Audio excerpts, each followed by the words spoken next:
Say Belal is fighting the winner of Leon versus Colby. And what's that? Belal. Yeah, 100%.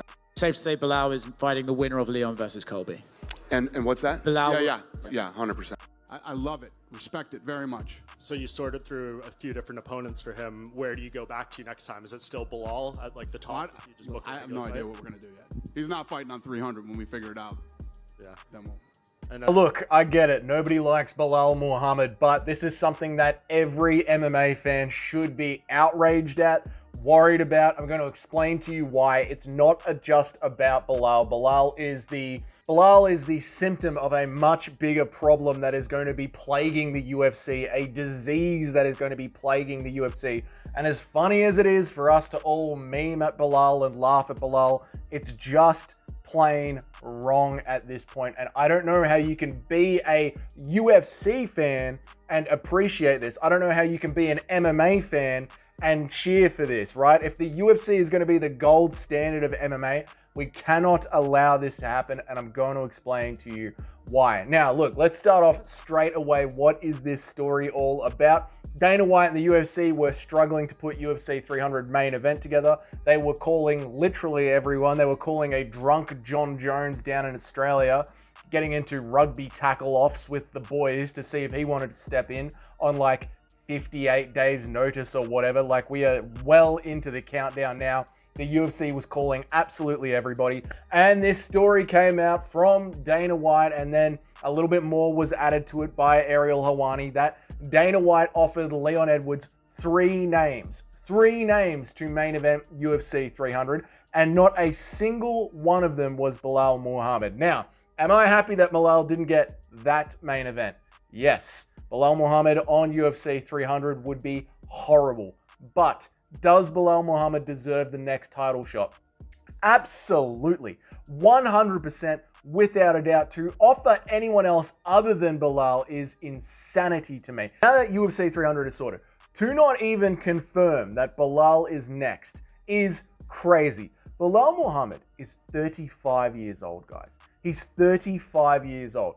The UFC and Dana White are literally just waiting for him to age out so they do not have to deal with him as a champion, because he is such pay-per-view poison. And as funny as it is to meme on Belal, and it is, as funny as it is that he isn't getting a title shot, this is a symptom of a much bigger problem in the UFC. And we're seeing it now happen with John Jones and Stipe Miocic, when it 100% should be John Jones versus Tom Aspinall, but we're just ignoring that for some reason because of pay-per-view sales. That's the reason. We're ignoring it because the UFC is just sitting down and pretty much hand-picking these championship shots to see who gets more money. And now it's always had a degree of this, right? Always. Look at Chael Sonnen moving up to fight John Jones.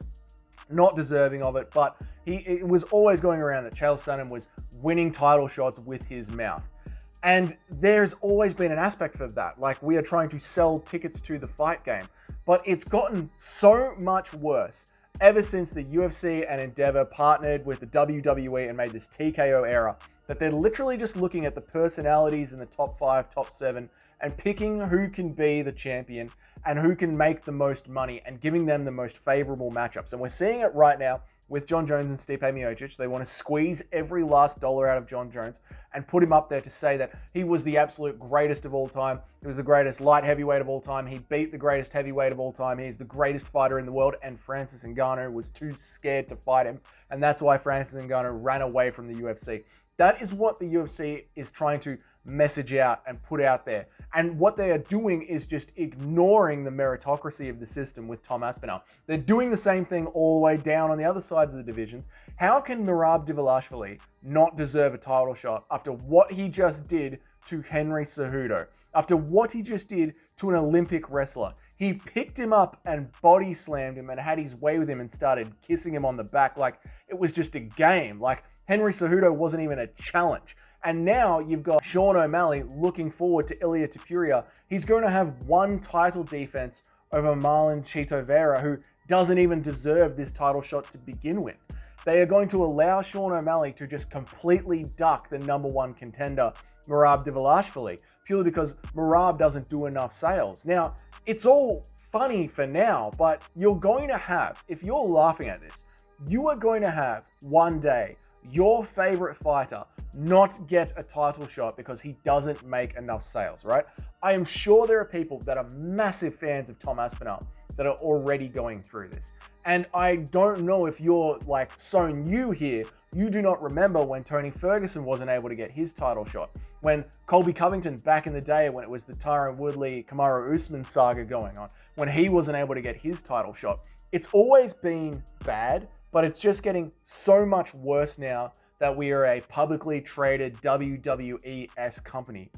And this is the thing. It's getting so much more amplified, and it's going to continue to be more amplified because this other thing is happening in the background of the MMA world, which has never happened before. There's always been competition to the UFC. You know, Bellator and Pride and Strikeforce, there's always been competition to the UFC.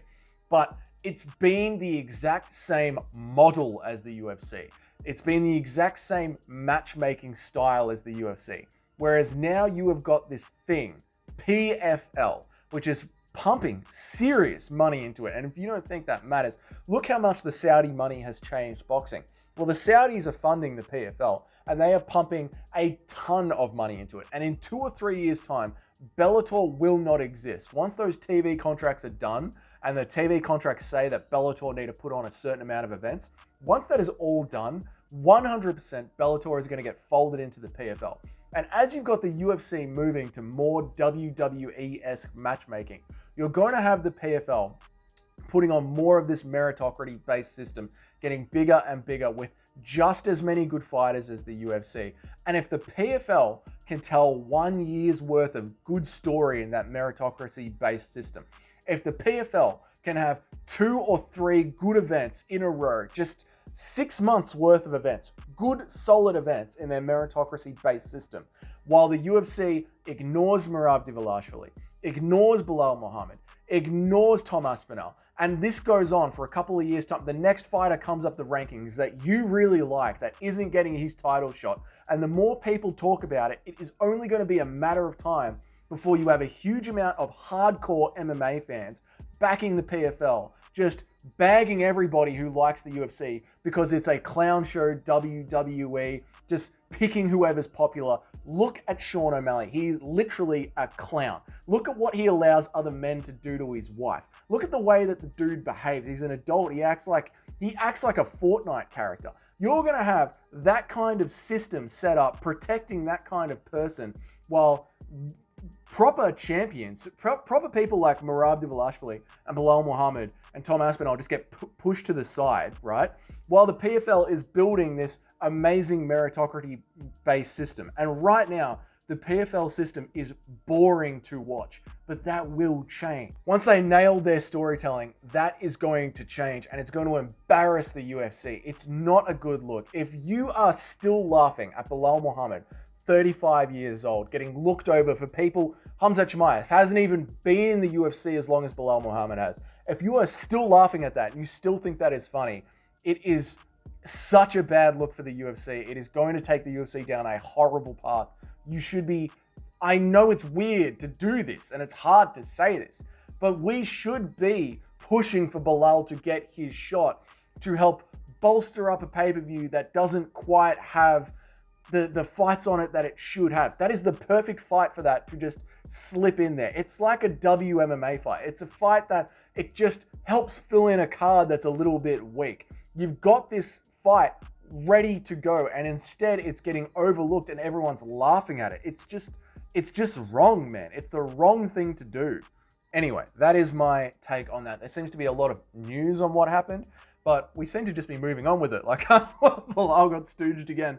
No, it's too far this time. It's too far this time. Somebody on somewhere in MMA YouTube had to make this video because I know from, if you're going to make a pro Belal video, it's just, no one cares.